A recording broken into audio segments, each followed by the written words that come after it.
السلام علیکم جی، سردار Oman Farid Lahore smart city کے حوالے سے نوٹیفیکیشن جاری ہوا ہے۔ کیپٹل سمارٹ سٹی اس سے پہلے ایک نوٹیفیکیشن جاری کر چکی ہے۔ لاہور سمارٹ سٹی کا یہ نوٹیفیکیشن انسٹالمنٹس پہ ڈسکاؤنٹ، پلاٹ کی لوکیشن کی کینسلیشن اور سر چارجز کے حوالے سے ہے۔ سب سے پہلے تو ہم بات کرتے ہیں انسٹالمنٹس پہ ڈسکاؤنٹ کی، کہ جن کلائنٹس کی ڈیو انسٹالمنٹس ہیں یا ایڈوانس انسٹالمنٹس ہیں ان کو 22 مارچ تک ڈسکاؤنٹ آفر کیا گیا ہے۔ ڈیو انسٹالمنٹس پہ 2% ڈسکاؤنٹ ہے، جبکہ ایڈوانس انسٹالمنٹس پہ 4% ڈسکاؤنٹ ہے۔ اور اگر آپ کی ایڈوانس انسٹالمنٹس 4 یا 5 یا 6 پلس آپ جمع کراتے ہیں تو اس پہ 4% سے 5% تک آپ کا ڈسکاؤنٹ جو ہے وہ اپلائی ہو سکتا ہے۔ کینسلیشن کے حوالے سے پھر بات کریں لوکیشنز کی، تو جن کلائنٹس کی 50% سے لیس پیمنٹ ہے بیلٹڈ پلاٹس کی، یا 35% سے لیس اماؤنٹ ہے فائلز کی، تو وہ کینسلیشن کے کرائٹیریا میں آتے ہیں۔ اور فائل کی کینسلیشن اس میں جن کو پلاٹس لگے ہوئے ہیں وہ ان کی فائل کینسل نہیں ہو سکتی، لیکن لوکیشن جو ان سی ہے ان کی وہ کینسل ہو سکتی ہے یا بلاک ہو سکتی ہے۔ اور ان کی کینسل لوکیشن ان ممبرز کو الاٹ کر دی جائے گی جن کلائنٹس کی ریگولر انسٹالمنٹس پہ ہیں یا جن کے آل ڈیوز کلیئر پلاٹس ہیں۔ ریسنٹلی جو بیلٹنگ کی تھی لاہور سمارٹ سٹی میں، اس میں جن کلائنٹس کو پلاٹ الوکیٹ نہیں ہو سکے تو وہ اس اپرچونٹی سے فائدہ لے سکتے ہیں کہ جب ان کی پالیسی کا ٹائم پیریڈ ختم ہوتا ہے تو آ کے وہ اپنے پلاٹ کی جو ایلیجیبلٹی ہے اس پہ چیک کر سکتے ہیں۔ اگر ان کی انسٹالمنٹس آل ڈیوز کلیئر ہیں تو سوسائٹی ان کو کسی ایکس وائی زیڈ پرسن کی الوکیشن جو ان سی ہے وہ ان کو الاٹ کر سکتی ہے۔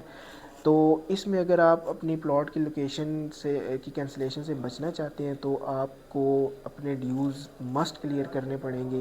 پھر تیسری بات ہم کرتے ہیں سر چارجز کے حوالے سے۔ As previous notification Lahore smart city نے جیسے اناؤنس کیا تھا کہ 1 جنوری 2025 سے جن کلائنٹس کی انسٹالمنٹس ڈیو ہیں یا جو پیمنٹس نہیں کر سکے ان کی فائلز پہ سر چارجز لگنا شروع ہو جائیں گے، لیکن ابھی تک وہ امپلیمنٹ نہیں ہوئے تھے۔ لیکن اس فائنل نوٹیفیکیشن کے بعد 22 مارچ تک اگر آپ اپنی انسٹالمنٹس نہیں کلیئر کرتے تو وہ پریویس نوٹیفیکیشن اپلائی کر دیا جائے گا۔ اس پہ آپ کی انسٹالمنٹس پہ سر چارجز بھی لگنا شروع کر جائیں گے، اور لیس دین 35% جو نان بیلٹڈ فائلز ہیں ان کو کینسلیشن کے کرائٹیریا میں ڈال دیا جائے گا۔ ری فنڈ پالیسی میں اگر کینسلیشن کے بعد بات کریں تو ری فنڈ پالیسی پہلے تو یہ ہوتا تھا کہ آپ اپلائی کرتے تھے، آپ کو 3 مہینے، 6 مہینے یا 8 مہینے کے ٹائم پیریڈ میں پیمنٹ ری فنڈ ملتی تھی چیک کی صورت میں۔ لیکن اب کا کرائٹیریا میں اگر آپ ری فنڈ اپلائی کرتے ہیں تو آپ کو اتنے ٹائم پیریڈ میں پیمنٹ ری فنڈ ملے گی جتنے ٹائم پیریڈ آپ نے پیمنٹ ڈفرینس کا گیپ دی ہے، انسٹالمنٹس نہیں پے کی۔ فار ایگزامپل اگر آپ نے 1.5 سال ڈیلے کی ہے ایک لیجر کو یا اپنی انسٹالمنٹس کو، تو 1.5 سال کے کرائٹیریا کے بعد آپ کو پلس مائنس میں پیمنٹ ملے گی۔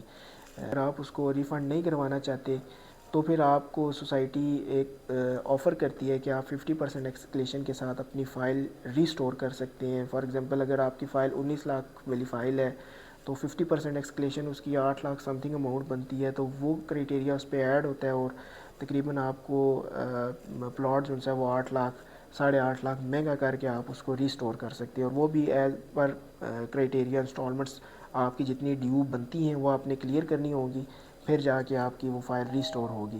تو لاہور سمارٹ سٹی کے حوالے سے یہ کچھ نوٹیفیکیشن کی انفارمیٹیو ویڈیو تھی۔ اس میں اگر آپ کسی قسم کے انسٹالمنٹس جمع کروانا چاہتے ہیں لاہور سمارٹ سٹی کا اکاؤنٹ اگر آپ کے پاس نہیں ہے یا آپ کے لیجر کی انفارمیشن آپ کے پاس نہیں ہے overall sale purchase Lahore smart city کے پلاٹس کی، تو دیے گئے نمبر پہ آپ اینی ٹائم کانٹیکٹ کر سکتے ہیں۔ Thank you so much.